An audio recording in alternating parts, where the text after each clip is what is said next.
Waalaikumsalam, berjumpa kembali bersama saya Wong Ganteng Sak Donyo. Oh iya, Mas Mohon Andro. untuk tidak menyebutkan nama dan identitas dalam percakapan ini karena percakapan ini akan saya naikkan dalam konten YouTube.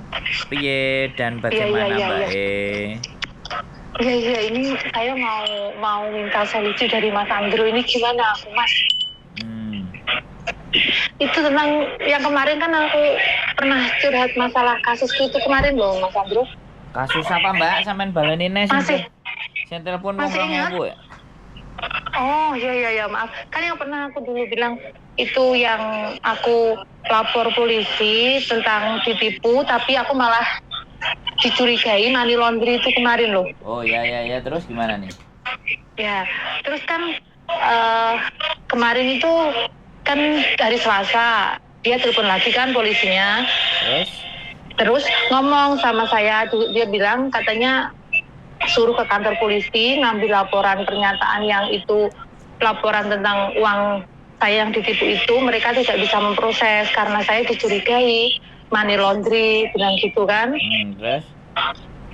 Terus aku ngomong, saya minta maaf saya nggak bisa datang kalau sekarang soalnya hari Selasa jadwalnya aku nganter nenekku ke rumah sakit kan. Terus aku bilang ke polisinya aku minta maaf saya nggak bisa datang. Terus polisinya bilang ya udah kalau kamu nggak bisa datang, saya kirimin email, kamu balas lewat email kalau kamu tidak mau melanjutkan kasus kamu ini kan, bilang gitu ya. Terus ya udah tak balas.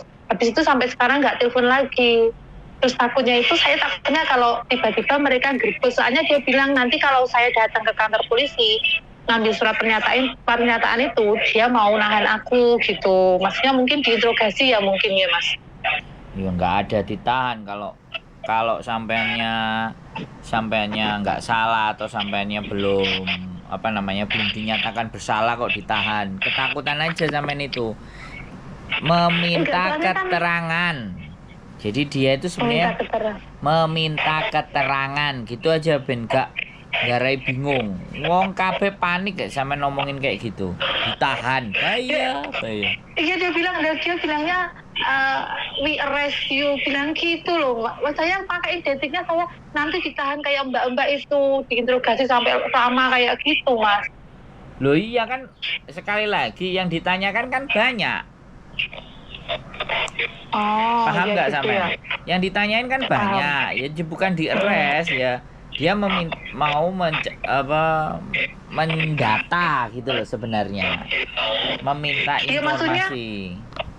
Maksudnya kan kok sampai hampir 1 bulan, maksudnya kalau dia pun mereka menganggap saya itu ikut money laundry ya, maksudnya kok ya belum datang ke rumah gitu, padahal kan udah tahu alamat saya, udah tahu nomor ID saya gitu loh Mas, kan pas waktu laporan kan mereka kan tanya. Iya. Kayak gitu. Ya gini loh berarti Mbak. Gimana? Kerja itu nggak buru-buru. Jadi kan yang ditanganin dia kan juga nggak cuma 1 sampean tok. Oh gitu. Jadi dia memprioritaskan mana yang harus segera, mana yang nanti dulu gitu loh, yang urgent. Oh iya. Jadi kayak gitu. Jadi pikiran sampean itu menurut saya nggak usah kemerungsung. Tapi sekali lagi kalau memang sampean dibutuhkan untuk menyampaikan informasi, sampean datang gitu loh. Itu kalau sampean datang, hari Minggu gitu ya. Dengerin saya ngomong dulu. Sampean datang itu kan itikat baik. Paham nggak? Iya paham. Jadi di dalam benaknya sampean itu harus ditanamkan what's going on, apa yang terjadi gitu loh. Apa sebenarnya kok mereka memerlukan saya. Nanti lama-lama malah sampean itu cuma dijadikan saksi, bukan tersangka. Kalau memang sampean ngerasa bahwa sampean tidak melakukan pencucian uang tapi nama sampean diseret-seret, kan bisa dijadikan saksi, kemudian dimintain keterangan. Sebenarnya apa sih yang terjadi terhadap datamu? Kamu kayak apa? Kamu ngelakuin apa? Kan kayak gitu tuh pertanyaannya. Bener nggak? Iya. Sampai tinggal cerita kronologisnya begini, begitu gitu. Itu chattingannya yang dulu itu udah banyak yang kehapus, maksudnya yang sama yang nipu itu loh maksudnya Mas. Soalnya banyak yang udah kehapus. Masih ada sih dari bulan 1 itu masih ada chattingnya. Sampai terakhir bulan 6 kemarin saya diblokir itu masih ada. Tapi yang dulu-dulu itu udah kehapus. Itu nanti bisa dijadikan bukti nggak maksudnya kalau misalnya ya kalau mereka mencurigai itu money laundry kayak gitu loh Mas. Yang paling mendasar adalah sampean itu harus datengin dulu. Itu yang paling mendasar. Kantor polisi ya? Sebagai bentuk itikat baik. Itu yang harus mendasari. Ya. Sampean datang. Ya, saya memenuhi panggilan nih polisinya. Nelpon saya nomornya sekian, tanggal sekian, jam sekian. Oke. Bahasanya tentang apa? Money laundry. Nama saya ini, KTP ini. Dicek sama dia kasus tek tek tek tek tek tek. Oke, sampean terus didudukan. Oke, kamu kapan siap? Saya mintain keterangan. Agak membutuhkan waktu yang agak panjang. Nah, nggak langsung hari itu. Makanya terus ditanyain, oh ya nanti hari ini kamu siap-siap ya, kamu izin ke majikan bla bla bla bla bla, karena kan dia tahu kita kerja kan. Nah, pas hari hanya sampean bawa jaket, sarapan yang genah, nanti terus ditanya-tanya. Gitu. Apa dari pertanyaan itu kan mereka akan mengolah dulu. Nggak ada tiba-tiba langsung ditahan itu. Hongkong nggak seperti itu Mbak, gitu loh. Jadi ya kan yang saya lihat kan yang kemarin itu yang kasus money laundry kan didatengin ke rumah 4 orang polisi kayak gitu kan Mas. Jadi kan akhirnya saya juga kayak gitu. Nah itu kan pikirannya sampean. Iya horor sendiri ya. Makanya kalau kooperatif, kalau sampeannya itu hapcok ya, kooperatif kan hapcok, maka dia tidak akan melakukan seperti itu. Lah dia melakukan seperti itu karena mungkin panggilannya diabaikan, undangannya diabaikan. Ya bergerak dia, ada suratnya, sudah telepon 3 kali nggak diangkat, sudah ngirimin surat nggak direspon, baru karena kejahatan itu dianggap sebagai kejahatan yang serius, ya sudah. Berangkatlah mereka polisi Mbak. Semuanya ada prosedurnya. Makanya saya bilang sama sampean, nggak perlu ragu, nggak perlu takut, nggak perlu khawatir ya. Dihadapi, dijalani. Dia maunya apa, dia sepertinya apa. Kalau sampean merasa bahwa sampean tidak bersalah, sampean itu nggak perlu takut, nggak perlu khawatir, nggak perlu kancong. Tapi kalau sampean merasa bagian dari mereka melakukan kejahatan itu, nek sampean takut, sampean ragu, sampean wedi, ya bisa jadi dituduh. Ayo, pilih ndi. Aku ndak ngerti loh ya. Aku cuman dengerin cerita sampean di telepon loh ya. Sejatinya kan saya ndak ngerti. Bener nggak? Ya maksudnya gini, apa saya cerita aja, maksudnya gimana kasus saya maksudnya ke sampean gitu biar sampean bisa cerita Mbak Oh nggak usah ya udah. Menurut saya sampean nggak perlu cerita. Saya hanya ingin membuat sampean lebih tenang kalau sampean merasa tidak bersalah. Oke? Iya saya tidak merasa bersalah. Soalnya kan cuma dimanfaatin gitu. Saya tidak merasa bersalah. Nah itu toh. Iya. Nah, dan sampean dimanfaatin. Makanya dibutuhkan cerita, dibutuhkan ngomong, dibutuhkan diinformasikan kepada mereka. Lemeng-meng ah. Iya paham, insya Allah paham. Gini loh, saya kalau ngajak omong dan orangnya itu takut, yang terjadi logikanya itu ndak main Mbak. Bisa dipahami nggak? Iya, soalnya kan yang ada cuma takut dan takut gitu. Makanya saya mesti tenangin dulu. Mesti sampaikan dulu terlepas itu salah dan tidak. Saya harus berbicara supaya sampean tenang dulu. Karena yang tahu duduk persoalannya kan sampean. Iya. Nah, kalau ya sampean yakin merasa benar, ya sudah penuhi itu panggilan. Datengin aja.